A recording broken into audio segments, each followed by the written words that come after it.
우선 윤 후보께 질문드리겠습니다. 지금 설계되어 있는 이 국민연금에 그 출산율에 대한 가정이 들어 있습니다. 그래야지만 나중에 이것을 갚을 능력이 있는지를 알 수 있을 것 아니겠습니까? 출산율 어느 정도로 되어 있는지 혹시 아십니까? 가정으로. 그래서 제가 그 퍼센티지는 잘 모르겠습니다. 예, 저 1.38명입니다. 네. 그런데 문제는 몇 지금 년도에 현재 만든 건가요? 네, 처음 이거 할 때 나온 건데요. 지금 현재 출산율은 얼마입니까? 뭐 0.86인가요? 예, 0.84입니다. 84인가요? 네, 그래서 이 차이가 굉장히 큰 차이를 가져옵니다. 지금 현재 출산율이 1.38로 해서 55년에 고갈이 된다고 하는데 지금 현재 0.84 수준의 이런 합계 출산율 가지고는 더 빨리 고갈이 되는 지금 그런 상황이죠. 그래서 어쨌든 연금개혁에 대해서 제가 말하고 지난주에 한번 4명이 다 합의를 한 바가 있습니다만 결국은 3가지 아니겠습니까? 보험료율을 어떻게 할 것인지, 그리고 수급 개시 연령을 어떻게 할 것인지, 또 소득 대체율을 어떻게 설정할 것인지, 이 3가지가 제일 중요한 키입니다. 여기에 대해서는 어떤 정책을 가지고 계십니까? 어차피 연금 개혁이라고 하는 것은 그 노후 소득 보장을 좀 확실하게 해주면서 세대 간의 공정을 기하자고 하는 것인데, 이게 지난번에도 말씀을 드렸지만 대원칙은 맞지만 방안에 대해서 각각이 다르기 때문에 이거를 대선 공약으로 해서 만약에 그 공약을 내세운 분이 대통령이 된다면 자기가 주장했던 그 공약을 또 밀고 나갈 가능성이 많기 때문에 이거야말로 전 국민의 그 광범위한 합의가 필요하다. 30초 드렸으니까요. 사실 이 문제는 말씀하신 것처럼 그렇게 복잡하지 않습니다. 큰 방향은 이미 전체적으로 정해져 있는 것이거든요. 지금 현재 국민연금은 9%, 그다음에 또 우리 특수직역연금은 15에서 18%, 그리고 또 OECD 국가의 평균 보험료율은 20%입니다. 그런데 그분들의 이 소득 대체율, 즉 은퇴하기 전 월급의 얼마를 연금으로 받는가, 그게 소득 대체율인데요. 그게 대강 OECD 평균 한 40% 정도 이렇게 됩니다.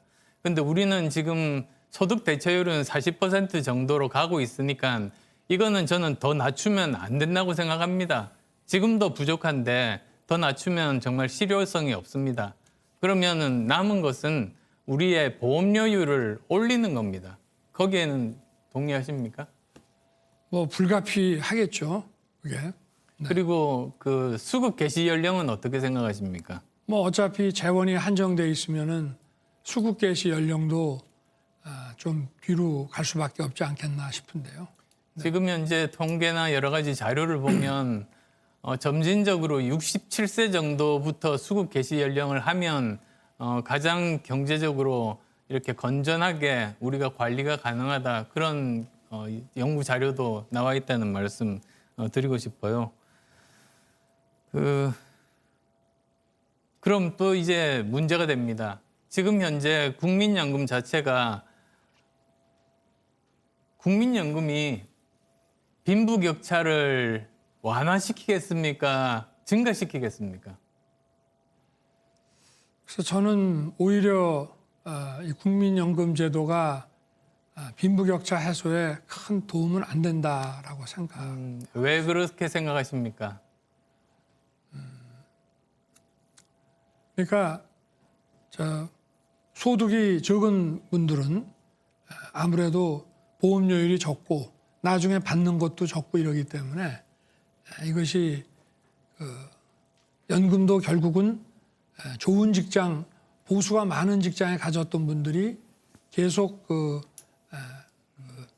아무래도 더 나은 위치에 있다 보니까 이것이 퇴직 후에도 그런 빈부격차를 해소하는 데는 도움이 별로 되지 않는다 생각합니다. 30초 드렸으니까요. 더 근본적인 문제는 이겁니다. 소득 1분위, 소득 10분위가 있습니다. 근데 소득이 가장 많은 분들은 이 국민연금의 가입 기간도 길고 많이 냅니다. 가입률이 높습니다. 거의 100%입니다. 그런데 아주 형편이 어려운 이 1분위의 분들은 가입 기간도 짧고 거의 한 10%밖에는 여기에 가입이 되어 있지 않습니다. 그런데 국민연금 자체가 국민들에게 훨씬 많은 혜택을 돌려주는 그런 제도다 보니까 국민연금이 지금 상태로 시행이 된다면 오히려 더 형편이 나은 분들이 더 많은 혜택을 누리고 형편이 어려운 분들이 혜택을 못 누리는 것이죠. 그래서 저는 국회에 있을 때 보건복지위원회에 있으면서 우리나라의 여러 가지 이 복지 제도가 정말 설계가 잘못된 부분들이 많다. 그래서 저는 가장 우선순위는 지금 현재 우리나라 복지 제도에서의 다른 분께 좀 질문 사각지대를 없애는 부탁드리겠습니다. 것이다. 저는 그렇게 생각하고요. 예. 예, 그다음 이재명 후보께 제가 여쭙겠습니다. 우리나라 공적연금 제도 가장 큰 문제점이 뭐라고 생각하십니까? 저는 불평등성이라고 생각합니다. 예를 들면 군인연금, 사학연금, 공무원연금, 국민연금 간에 이 격차가 너무 큰 것 같아요. 특히 그중에 제가 보기엔 군인연금이 가장 유리한 상태가 아닌가 그런 생각이 듭니다. 예. 그러면 공무원연금, 군인연금 적자 보존을 위해서 올해 어느 정도 혈세가 지출이 되는지 혹시 아시는지요? 글쎄 조 단위로 지금 지원되는 것은 저도 알겠는데 구체적인 금액은 제가 잘 모르겠습니다. 지금 굉장히 심각하게 증가하고 있습니다. 네. 올해만 하더라도 그 공무원연금과 군인연금의 적자가 5조 정도 되는데 그걸 국민 혈세로 메워줍니다. 3년 후 2025년이 되면 11조가 됩니다. 3년 만에 2배가 뛰는 거죠. 이런 문제를 해결하기 위해서 예, 수고하셨습니다.